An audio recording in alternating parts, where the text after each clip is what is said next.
Und jetzt das Heute-Journal mit Heinz Wolf und Marietta Slomka. Guten Abend. Wenn man bedenkt, dass in Deutschland rund 3 Millionen Menschen mit türkischem Hintergrund leben, die Hälfte davon auch mit türkischem Pass, ist es schon bemerkenswert, dass der letzte Staatsbesuch eines Bundespräsidenten in der Türkei 10 Jahre her ist. Das war damals Joachim Gauck, der mit Recep Tayyip Erdogan so aneinander geriet, dass die diplomatischen Teams auf beiden Seiten danach mutmaßlich erholungsbedürftig waren. Derart Klartext hatte Frank-Walter Steinmeier eher nicht im Gepäck, dafür einen 60-Kilo-Dönerspieß, Berlin-Style, der in den letzten 2 Tagen die Berichterstattung prägte. Heute ging es dann aber ans Eingemachte. Treffen mit dem türkischen Präsidenten. Lars Bonsack hat das beobachtet.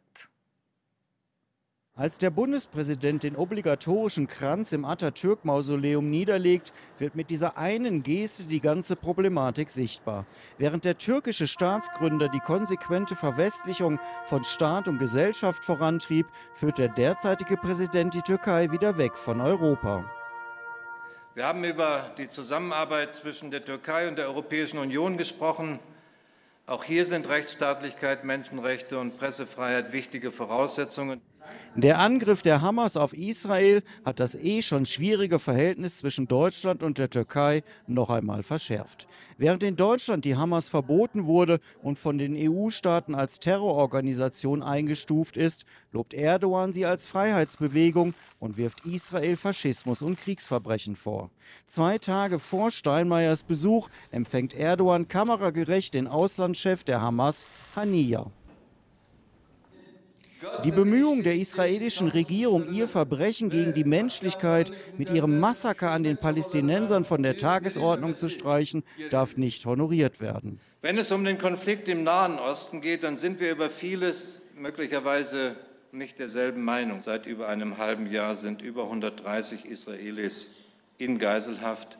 Ich will sagen, nach meiner Überzeugung, ohne den 7. Oktober gäbe es den Krieg im Nahen Osten nicht.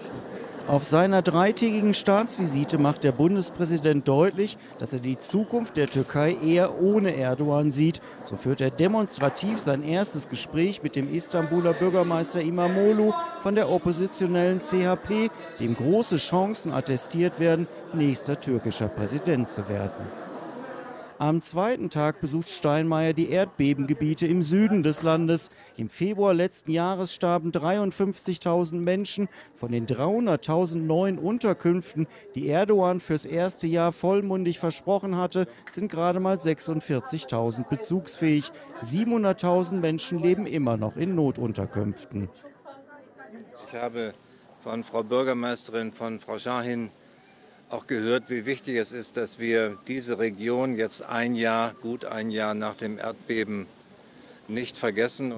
Die Gespräche der beiden Präsidenten dauern am Ende deutlich länger als geplant. Dabei geht es um Menschenrechte und Rechtsstaatlichkeit, aber auch um die Wirtschaftsbeziehungen beider Länder, die unabhängig von den politischen Differenzen weiter florieren.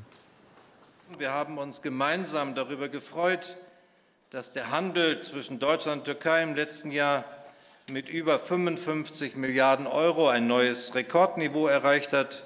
Der Eklat, den manche Beobachter befürchtet hatten, bleibt aus. Dennoch zeigt der erste Besuch eines Bundespräsidenten nach 10 Jahren, dass die Beziehungen Deutschlands zur Türkei einige diplomatische Gratwanderungen erfordern. Trotz aller Differenzen bleibt die Türkei zwar ein schwieriger, aber auch wichtiger Partner Deutschlands. Das Thema deutsch-türkische Beziehungen wollen wir noch vertiefen mit Yesha Aydin, dem Türkei-Experten bei der Stiftung Wissenschaft und Politik. Und einer ihrer Forschungsschwerpunkte sind die deutsch-türkischen Beziehungen. Guten Abend, Herr Aydin. Guten Abend, Frau Slomka. Vielen Dank für die Einladung. Sehr gern. Wenn man hört, was jetzt Erdogan und Steinmeier gesagt haben, wir wollen unsere Beziehungen verbessern, ist das so das, was man so sagt, wenn man sich sonst nicht so viel zu sagen hat? Oder haben Sie den Eindruck, beide Seiten wollen wirklich was verändern? Ich bin der Meinung, dass beide Seiten ein Interesse daran haben, dass sie ein gutes Verhältnis haben zueinander, weil beide Staaten brauchen sich in der gegenwärtigen aktuellen geopolitischen Konstellation. Aber auf der anderen Seite erwarte ich auch keinen Durchbruch in den Beziehungen, solange in der Türkei Staatspräsident Erdogan keine erneute Demokratiewende einleitet, einen Reformprozess einleitet, weil die Kritik aus Deutschland richtet sich eher in die innenpolitischen Verhältnisse. Und solange wir da keine Verbesserungen haben, erwarte ich auch da keinen Durchbruch. Also zum Beispiel, dass Oppositionspolitiker juristisch verfolgt werden, wie das jetzt mit dem Bürgermeister von Istanbul der Fall ist und Ähnliches. Genau, Ähnliches. Und seit Jahren findet in der Türkei ein Demokratieabbau statt. Das System wurde immer autoritärer. Und das ist auch etwas, was in Europa, aber auch in Deutschland stark kritisiert wird. Und solange die Türkei da nicht einlenkt, wird es zu einem Durchbruch in den Beziehungen nicht kommen. Gibt es ja Differenzen nicht nur darüber, was man unter Demokratie versteht und Menschenrechten, sondern auch außenpolitisch. Also dass Präsident Erdogan kurz bevor der deutsche Bundespräsident kommt, nun den Hamas-Anführer Nihat getroffen hat und sehr herzlich und gemeinsam festgestellt haben, wie schrecklich Israel ist. War das jetzt eine Zufälligkeit im Timing oder eine Art Provokation? Wie ist da Ihre Einschätzung? Es war weder Zufall noch eine Provokation. Erdogan wollte damit signalisieren, dass er Einfluss auf Hamas hat. Er wollte sich damit als Vermittler zwischen Palästinensern und Israel in Stellung bringen. Das ist sein Ziel. Er wollte an Europa, nach Deutschland die Botschaft senden: Sieht her, ich habe Einfluss auf Hamas, ich kann was erreichen. Und es war auch gleichzeitig eine Botschaft in die Innenpolitik, nämlich Erdogan steht in der Kritik. Zum Beispiel die islamistische Neue Wohlfahrtspartei kritisiert Erdogan vehement, unterstellt Erdogan, die Palästinenser im Stich gelassen zu haben und für die Sache der Palästinenser nicht genug zu tun. Und da wollte er auch innenpolitisch punkten. Nun ist das natürlich schwierig, sich Erdogan jetzt noch als Vermittler vorzustellen, weil er eben doch auch sehr einseitig sich äußert. Also zum Beispiel über Israel sagt, die sind ja schlimmer als Hitler. Mit solchen Aussagen ist man für Israel dann natürlich als Vermittler eigentlich nicht mehr akzeptabel. Welche Rolle, welche strategische Position will Erdogan eigentlich in dieser nahöstlichen Region und auch in der arabischen Welt einnehmen? Wo steht er da? Wer sind seine Freunde oder Verbündeten? Erdogan hat je nach Situation unterschiedliche Freunde, unterschiedliche Verbündeten. Mal steht er mit Iran im Schulterschluss, mal ist er auf der anderen Seite, wie in Syrien zum Beispiel, bekämpft Iran. Es hängt immer von der Situation ab. Erdogan betreibt eine transnationalistische Politik, aber sein Hauptziel ist, die Türkei als eine Regionalmacht in Position zu bringen in der Region und auch den Einfluss Irans einzudämmen, den Einfluss Saudi-Arabiens einzudämmen. Das sind die zwei geopolitischen, regionalen Kontrahenten Erdogans und der Türkei. Wie meinen Sie das mit transaktionale Politik? Dass man jeweils situationsabhängig guckt, wo die eigenen Vorteile liegen, ohne sich jetzt fest zu binden? Oder wie ist das gemeint? Genau, Erdogan versucht aus der Situation das Beste rauszuholen, ohne sich langfristig zu binden. Zum Beispiel Erdogan war mit Iran hinter Katar zum Beispiel. Da hat er gemeinsame Sache mit Iran gemacht. In Syrien steht sie auf der anderen Seite die Türkei. Also je nach Situation versucht er, das Beste daraus aus der Situation zu gewinnen. So ähnlich verhält er sich ja auch innerhalb der NATO. Mal hat er Bedenken wegen Schweden, mal kauft er Flugabwehrsysteme von Russland als NATO-Mitglied. Aber Erdogan sieht sich die Türkei trotzdem als wirklich fester Bündnispartner in der transatlantischen Allianz? Das kann ich klar und eindeutig bejahen. Türkei ist Teil der NATO und Türkei hat auch die NATO-Mitgliedschaft nie in Frage gestellt. Es gibt auch keine Debatte über die NATO-Mitgliedschaft in der Türkei, weil die NATO der Türkei enormen Sicherheitsgewinn mit sich bringt. Es bietet einen atomaren Schutzschild und es ist auch ein wichtiger Hebel gegenüber Russland. Insofern fühlt sich die Türkei als Teil der NATO und jenseits dieser rhetorischen Floskeln, jenseits dieser rhetorischen Auseinandersetzungen ist auch die Türkei, auch während der Amtszeit Erdogans, ein verlässlicher Bündnispartner in militärischer Hinsicht. Türkei hat in allen NATO-Missionen aktiv mitgemacht, aktiv mit unterstützt. Das muss man auch der Türkei zugutehalten. Sagt der Türkei-Experte Yasha Aydin von der Stiftung Wissenschaft und Politik. Ich danke Ihnen für das Gespräch. Sehr gerne. Der autokratische Regierungsstil Erdogans und seine islamistische Orientierung stoßen in der deutschen Politik weithin auf Kritik. Aber er hat auch deutsche Fans. Etwa den AfD-Spitzenkandidaten für die Europawahl, Maximilian Krah. Der feierte Erdogan zuletzt als wahren Patrioten. Nun macht Krah ja keinen Hehl daraus, dass er ein Faible hat für Autokraten und Diktatoren. Fragt sich nur, ob sein Mangel an Berührungsängsten zu den Regimen in Russland und China ihn am Ende vor Gericht bringt. Die Generalstaatsanwaltschaft Dresden hat jedenfalls Vorermittlungen gegen ihn aufgenommen, wegen möglicher Geldzahlungen aus dem Ausland.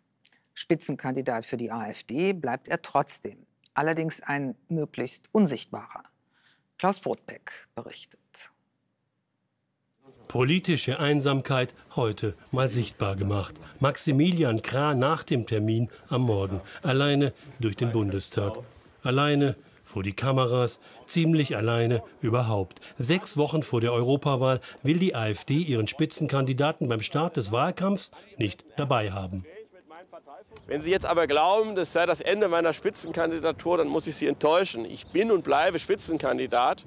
Es geht jetzt darum, dass wir den Wahlkampf wieder auf die europäischen Themen fokussieren und wegkommen von dieser letztlich sehr unangenehmen Angelegenheit. Die Parteispitze sucht Sicherheitsabstand, kein Bild, kein Auftritt mit Krah. Sonst gerne gesprächig, heute nur wenige dürre Zeilen. Wir haben heute in einer gemeinsamen Beratung mit Herrn Dr. Krah die schwerwiegenden Spionagevorwürfe gegen seinen Mitarbeiter und die damit einhergehende Rufschädigung erörtert. Im Ergebnis hat sich Herr Dr. Krah mit sofortiger Wirkung von seinem Mitarbeiter getrennt.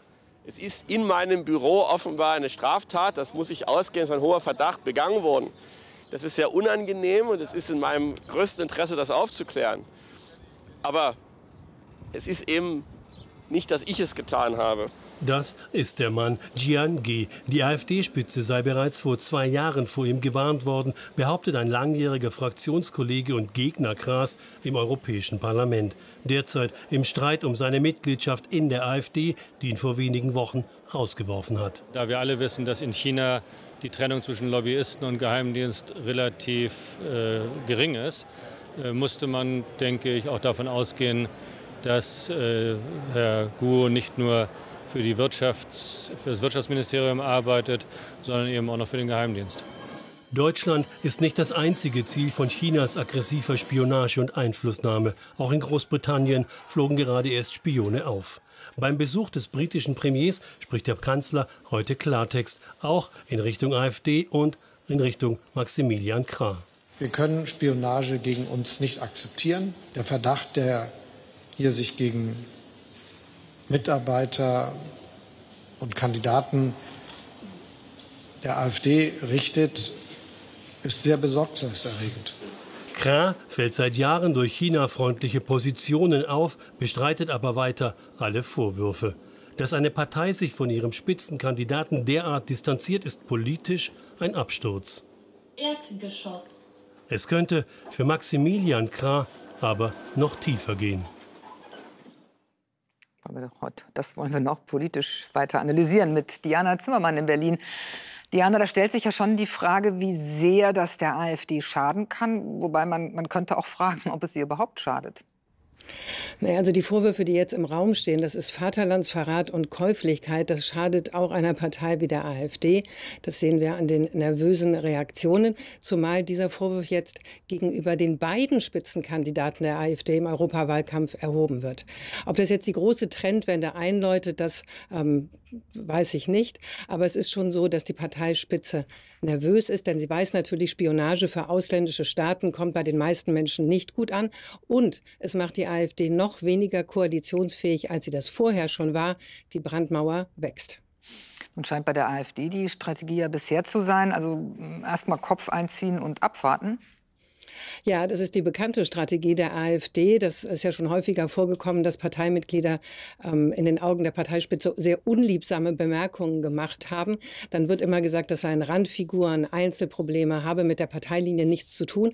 Das ist natürlich bei dem Europaspitzenkandidaten sehr schwierig aufrechtzuerhalten, zumal Maximilian Krah schon früher durch äußerst frauen- und ausländerfeindliche Sprüche aufgefallen ist. Marine Le Pen, die französische Rechtspopulistin, hat kürzlich bei einem Treffen in Paris Alice Weidel mitgeteilt, dass sie nicht möchte, dass Maximilian Krah in Frankreich Wahlkampf macht. Le Pen fürchtet nämlich, dass das bürgerliche Image, das die europäischen Rechtspopulisten sich zu geben versuchen, durch diesen Maximilian Krah Schaden nehmen könnte. Und insofern ist Maximilian Krah schon vorher in seinem Radius eingeschränkt gewesen. Nun hat er sehr viel weniger Bühne im deutschen Wahlkampf und dazu seit heute noch die Generalstaatsanwaltschaft Dresden an seinen Fersen. Die haben nämlich heute Vorermittlungen gegen ihn aufgenommen. Dankeschön, Diana, nach Berlin. Und mit dem Krieg Russlands gegen die Ukraine geht es jetzt in den Nachrichten weiter, Heinz. Ja, die Ukraine hat erstmals von den USA gelieferte weitreichende ATACMS-Raketen gegen russische Truppen eingesetzt. Dabei soll vergangene Woche ein Flugfeld auf der Krim-Halbinsel beschossen worden sein. Die US-Regierung bestätigte die Lieferung der Raketen. Sie habe bereits im März stattgefunden. Die umfassendste Version der ATACMS verfügt über eine Reichweite von bis zu 300 Kilometern, deutlich mehr als bisher gelieferte Systeme. Was die Lieferung deutscher Taurus-Marschflugkörper angeht, die ebenfalls eine lange Reichweite haben, bekräftigte Bundeskanzler Scholz heute erneut seine Absage. US-Präsident Biden hat heute das Gesetzespaket mit milliardenschweren Hilfen für die Ukraine unterzeichnet. Er kündigte an, dass nun schon in den nächsten Stunden damit begonnen werde, ein neues Militärpaket in die Ukraine zu schicken. Zuvor hatte nach dem Repräsentantenhaus auch der Senat die Finanzmittel freigegeben. Die Zahl der Hungernden wird weltweit immer größer. Das meldet das UN-Welternährungsprogramm. Demnach hatten im vergangenen Jahr fast 282 Millionen Menschen nicht genug zu essen, 24 Millionen mehr als im Jahr zuvor. Die meisten Hungernden lebten 2023 in der Demokratischen Republik Kongo, in Nigeria und im Sudan. Gemessen am Anteil der Gesamtbevölkerung war laut dem Bericht die Lage im Gazastreifen am schlimmsten. Die Bundesregierung will ihre Zusammenarbeit mit dem UN-Palästinenser-Hilfswerk UNRWA im Gazastreifen wieder aufnehmen. Sie hatte die Zusammenarbeit nach Terrorismusvorwürfen gestoppt. Für eine Verwicklung von UNRWA-Mitarbeitenden mit terroristischen Organisationen fand ein kürzlich vorgelegter Bericht jedoch keine Belege. Allerdings wurden im Bericht Reformvorschläge vorgelegt. Das Auswärtige Amt forderte heute deren schnelle Umsetzung. Der Krieg im Nahen Osten ist eines der Beispiele von Amnesty International, das zeigen soll, Menschenrechte und Rechtsstaatlichkeit sind weltweit so bedroht wie seit Jahrzehnten nicht mehr. Die Organisation hat einen neuen Jahresbericht zur Lage der Menschenrechte in 155 Ländern vorgelegt. Amnesty geht darin auch auf den völkerrechtswidrigen Angriffskrieg Russlands gegen die Ukraine ein und dokumentiert nach eigenen Angaben auch den Einsatz von Folter und Misshandlungen. Amnesty prangert in dem Bericht auch an, dass der Westen zu den Menschenrechtsverletzungen in China schweige, etwa zur Unterdrückung der Uiguren. Für den deutschen Volkswagen-Konzern ist dieses Thema besonders unangenehm und überschattet auch das Jubiläum, das er am Vorabend der Automesse in Peking feiert. 40 Jahre VW in China. Zuletzt sah sich der deutsche Autobauer mit dem Vorwurf konfrontiert, dass uigurische Zwangsarbeiter am Bau einer Teststrecke beteiligt waren, die VW in der Provinz Xinjiang nutzt. Elisabeth Schmidt berichtet. 154 Meter unter dem Meeresspiegel, das ist Chinas tiefster Punkt. Gleich daneben die Teststrecke von Volkswagen SAIC. Turpan, Xinjiang, im Winter minus 30 Grad, im Sommer 40 und mehr. Ideal, um Fahrzeuge unter Extrembedingungen zu testen. Der weiße Wagen der Staatssicherheit folgt uns auf Schritt und Tritt. Es gelingt uns dennoch, erstmals Aufnahmen des 3000 Fußballfelder großen Geländes zu machen. Wenige Kilometer von der Teststrecke entfernt ein ehemaliges Umerziehungslager für Uiguren und andere muslimische Minderheiten. Heute bezeichnet es die Staatsführung als Gefängnis. Das Umerziehungsprogramm zur Bekämpfung muslimischen Terrorismus sei beendet. Experten sind skeptisch.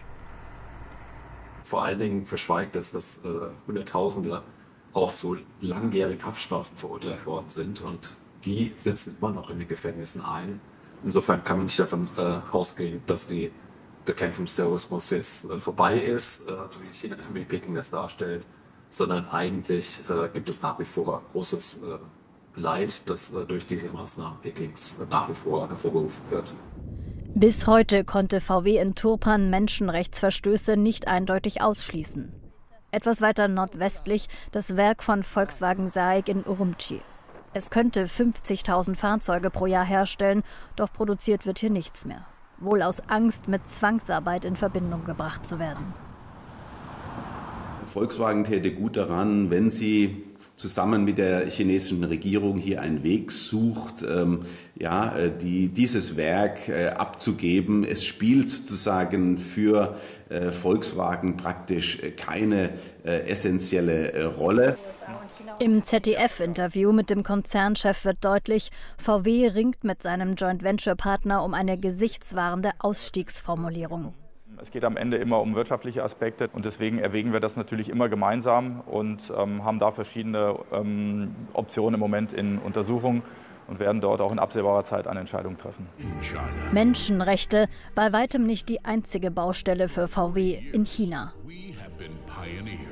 Die Produktentwicklung, daran orientieren sich ja Hersteller wie Volkswagen im Moment, ist um rund 30% schneller als etwa die Entwicklung, die wir hier in Deutschland haben. We have to work out harder and faster. Auf der Automesse in Peking schwört der VW-Boss seinen Konzern auf harte Jahre ein. Zwischen Aufholjagd bei E-Autos und einer nicht enden wollenden Diskussion um Menschenrechte in Xinjiang. Und mit dem Gesamtblick auf die deutsche Wirtschaft geht es bei dir jetzt weiter. Und da hat die Bundesregierung ihre Wachstumsprognose für dieses Jahr etwas angehoben. Wirtschaftsminister Habeck sieht Zeichen für eine leichte konjunkturelle Aufhellung. Frank Bethmann, was heißt das genau? Wie sieht der Minister die Wirtschaftslage? Naja, besser als zuletzt. Der viel zitierte Silberstreif am Horizont ist sichtbar. Grund für die Zuversicht des Wirtschaftsministers ist vor allem die sinkende Inflation. Statt 2,8% wie ursprünglich vorausgesagt, erwartet man jetzt nur noch 2,4% Preissteigerung. Im kommenden Jahr sogar nur noch 1,8%. Mit den sinkenden Preisen gibt der eine oder andere wieder mehr Geld aus. Der Konsum wird also angekurbelt. Hilfreich zudem für die Konjunkturentwicklung. Gas- und Strompreise haben sich halbwegs wieder normalisiert. Das IFO-Institut kommentiert die Entwicklung gleichwohl zurückhaltend. Wir haben also eine gewisse Stabilisierung der Konjunktur. Das ist noch kein Aufschwung, aber das ist besser als eine weitere Schrumpfung. Was fehlt, ist eine Erholung in der Breite. Viele Firmen in Industrie, Handel und Bauwirtschaft beklagen trotz leichter Verbesserung noch immer einen zu geringen Auftragsbestand. Habeck heute selbstkritisch, es brauche strukturelle Veränderungen. Dazu gehörten die Stärkung von Innovationen, der Abbau unnötiger Bürokratie und mehr Anreize, damit Menschen freiwillig und länger arbeiten. Frank Bethmann, vielen Dank. Das Bundeskabinett hat die Rentenerhöhung zum 1. Juli beschlossen. Die rund 21 Millionen Rentnerinnen und Rentner bekommen rund 4,6% mehr Geld. Das ist eine stärkere Steigerung als ursprünglich angenommen. Und das liegt an der guten Lohnentwicklung in Deutschland, an der sich die Rentenanpassung orientiert. Abstimmung über das Klimaschutzgesetz hat der CDU-Abgeordnete Thomas Heilmann beim Verfassungsgericht eine einstweilige Anordnung zum Stopp des Gesetzes eingereicht. Er begründete das auch mit dem aus seiner Sicht zu schnellen Gesetzgebungsverfahren. Ähnlich hatte sich Heilmann gegen die Verabschiedung des Heizungsgesetzes im vergangenen Juli gewandt. Und damals gab das Bundesverfassungsgericht seinem Eilantrag statt. Das EU-Parlament hat heute abschließend dem europäischen Lieferkettengesetz zugestimmt. Mit ihm sollen Menschenrechte weltweit gestärkt werden. Zur Abstimmung stand nach Widerstand, unter anderem aus Deutschland, eine abgeschwächte Fassung. Laut der sollen die Vorgaben erst für größere Unternehmen gelten. Profitieren sie von Zwangs- oder Kinderarbeit, können sie zur Verantwortung gezogen werden. Und jetzt die Gewinnzahlen vom Lotto am Mittwoch. Sie lauten, wie immer, ohne Gewähr: 12, 13, 15, 19, 25, 29 und die Superzahl 7. Weitere Gewinnzahlen finden Sie auf lotto.zdf.de und im ZDF-Text auf Seite 557. Ein fast 100 Jahre lang verschollenes Gemälde des berühmten Jugendstilkünstlers Gustav Klimt ist in Wien für 30 Millionen Euro versteigert worden an eine Galerie in Hongkong. Das Bildnis Fräulein Lisa malte Klimt 1917, kurz vor seinem Tod. Zuletzt war es 1925 in einer Ausstellung zu sehen. Danach verschwand es aus der Öffentlichkeit, bis sich die Besitzer an das Auktionshaus wandten. Wer sich in den 80er Jahren in Partykellern, Diskotheken und anderen tanzbaren Räumen aufhielt, der hat auch die Pet Shop Boys noch im Ohr. Always on my mind oder West End Girls.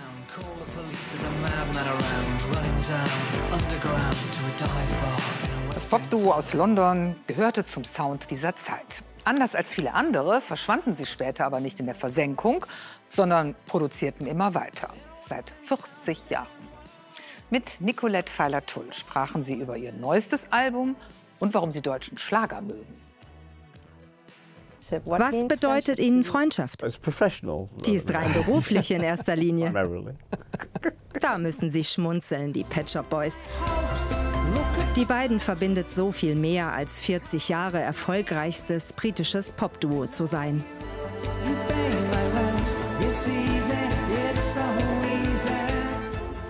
Nonetheless, nichtsdestotrotz. So nennen sie fast trotzig ihr neues Album. Es ist ziemlich emotional geworden. Ich kann nicht sagen warum, aber es ist hörbar. In der Musik und den Texten. Ich weiß nicht, ist das Pop? Weißt du es? Wir hatten ja schon immer unsere eigene Vorstellung von Popmusik. Das ist jetzt herausgekommen.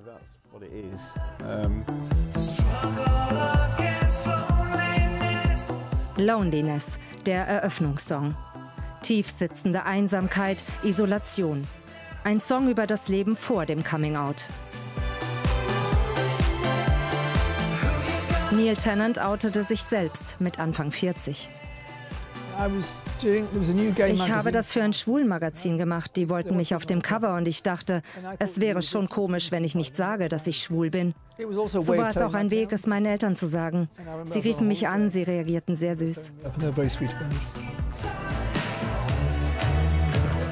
Melancholie. Die Pop-Politur, mit der die Pet Shop Boys seit 1985 ihre Hits zum Glänzen bringen. West End Girls, ihr erster und bis heute meistgespielter Hit.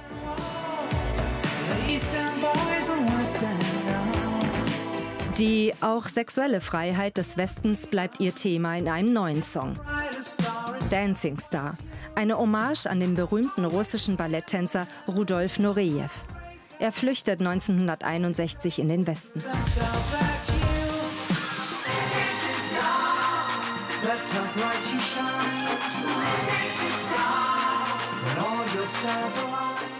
Er war bisexuell, hat die Sowjetunion verlassen, weil er frei sein wollte. 40 Jahre Pet Shop Boys. Das ist auch 40 Jahre Ringen für sexuelle Freiheit. Übrigens, zu Deutschland haben die Pet Shop Boys eine besondere Beziehung. Wenn wir in Berlin sind, leben wir in West-Berlin. Da gab es früher eine lustige Schwulenbar an der Ecke. Da spielten sie 70er, 80er Pop und Schlager. Und irgendwie machen wir ja auch Schlager. Nicht nur irgendwie. Auch Schlager findet sich auf dem neuen Album.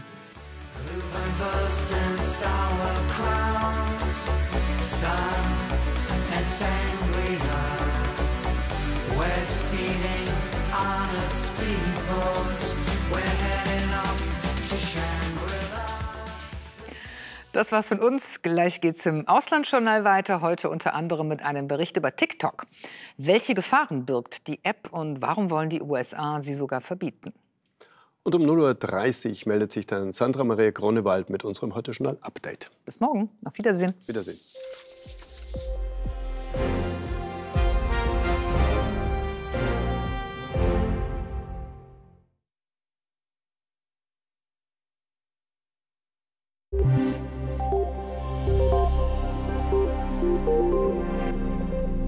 Guten Abend. Aktuell dominieren noch die Tiefs über Europa. Das bedeutet bei uns Schauerwetter, Schnee, Regen und Graupelgewitter.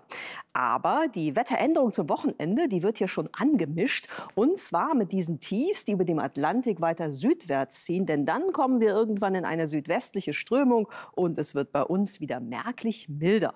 Heute Nacht gibt es aber noch jede Menge Schauer und vielleicht bildet sich in Schleswig-Holstein oder auch in Mecklenburg-Vorpommern etwas Nebel. Nach wie vor kann es glatt sein auf Straßen und Gehwegen, denn die Temperaturen sinken zumeist auf +3 Grad am Niederrhein und bis -2 Grad am Alpenrand. Und einzig zwischen Borkum und Wangerooge bleibt es bei 6 Grad milder. Auch morgen Vormittag gibt es noch viele Schauer in den Mittelgebirgen und am Alpenrand ist nach wie vor Schnee dabei. Zum späten Nachmittag dann aber lockern die Wolken von Südwesten mehr und mehr auf und der Wind dreht bereits auf west-südwestliche Richtungen. Morgen erwarten uns Höchsttemperaturen zwischen 6 Grad im Coburger Land und 12 Grad am Oberrhein. Und dann wird es von Tag zu Tag milder. So erwarten wir am Sonntag dann 17 Grad an der Nordsee oder auch westlich des Rheins und bis zu 24 Grad im südlichen Brandenburg oder auch in Sachsen. Mit dieser Wärme kommt allerdings kein strahlender Sonnenschein an, denn es bleibt doch sehr wechselhaft. Am Freitag vor allen Dingen in der Nordwesthälfte, Samstag und Sonntag dann vor allen Dingen im Westen. Guten Abend.